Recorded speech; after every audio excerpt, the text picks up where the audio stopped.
Your king has just died. You're a soldier, a musician, or servant in his court. You put on your finest jewelry, walk down into a deep pit dug into the earth, kneel down in an orderly row beside dozens of other people you've worked alongside for years, and wait. This isn't a myth. This isn't exaggeration for a thumbnail. This happened in real graves with real bodies, found exactly the way I just described them. Calm, arranged, dressed for a ceremony, not a massacre. This is the story of the Royal Cemetery of Ur, one of the most disturbing archaeological discoveries of the 20th century, and the mystery that's still being argued over almost 100 years later. Let's start with the discovery itself, because the way this was found matters just as much as what was found. Between 1922 and 1934, British archaeologist Leonard Woolley led a joint expedition from the British Museum and the University of Pennsylvania to excavate the ancient Sumerian city of Ur in what is now southern Iraq. Woolley's team eventually uncovered close to 2,000 graves. Most were ordinary burials, but 16 of them were something else entirely, dating to around 2600 to 2500 BCE, more than 4,500 years ago. Woolley called them the royal tombs. One tomb, belonging to a woman identified as Queen Puabi, contained her body adorned in an elaborate gold headdress, a cloak of gold, silver, and semi-precious beads, and a full retinue of attendants buried alongside her. Even Puabi's exact identity is still debated. Her name and a cylinder seal were found with her, but the seal doesn't clearly state she was a queen in her own right. Some researchers think she may have been a high priestess or a consort of significant independent status rather than a ruling monarch. Even the most famous individual grave in the entire cemetery still carries a question mark over exactly who she was. But the most infamous tomb Woolley found wasn't even a named ruler's grave. It's now called the Great Death Pit, and it contained the remains of 74 people. 6 men, positioned near the entrance, apparently guards, and dozens of women, arranged in neat rows across the floor of the pit, wearing elaborate headdresses made of gold and lapis lazuli, as if dressed for a formal court occasion rather than a burial. Here's the detail that should stop you. There were no signs of a struggle, no scattered bodies, no defensive wounds visible on the skeletons at the time, no chaos. The jewelry was still perfectly in place. Some of the dead were even found near musical instruments, including elaborately decorated lyres, one topped with a golden bull's head, with the delicate bones of a musician's arm found positioned exactly where they would have rested against the strings. So the question that should be sitting in your chest right now is simple. How do you get 74 people to walk into a pit, lie down in orderly rows, and die without a fight? Woolley had a theory, and for decades it was the accepted explanation. He proposed that the attendants drank some kind of poison or sedative willingly as part of the funeral ceremony, lay down as the drug took effect, and were then covered with earth. In his telling, this wasn't a massacre. It was closer to a ritual of devotion, unsettling to us, but apparently accepted, maybe even considered an honor by the people who did it. A cup was found near some of the bodies, which Woolley pointed to as supporting evidence.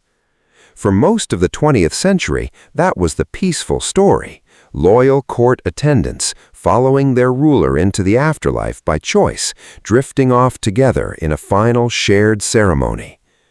Then, in 2009, a team from the University of Pennsylvania Museum, including researcher Janet Monge, got permission to run new forensic analysis on the skulls from the Ur burials, using CT scanning technology that simply didn't exist in Woolley's time. What they found complicated the peaceful story considerably. Several skulls showed clear evidence of blunt force trauma, consistent with being struck by a sharp, pointed weapon, something like a poleaxe or similar sharpened tool, delivered with enough force to fracture the skull.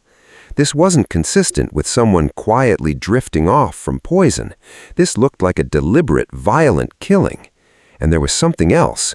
Researchers found evidence that the bodies were treated with heat and possibly mercury-based compounds after death, likely to slow decomposition and control odor, which suggests something genuinely unsettling.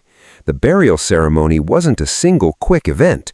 It may have taken place over several days, with dozens of bodies needing to be preserved well enough to remain part of an ongoing ritual procession before final burial.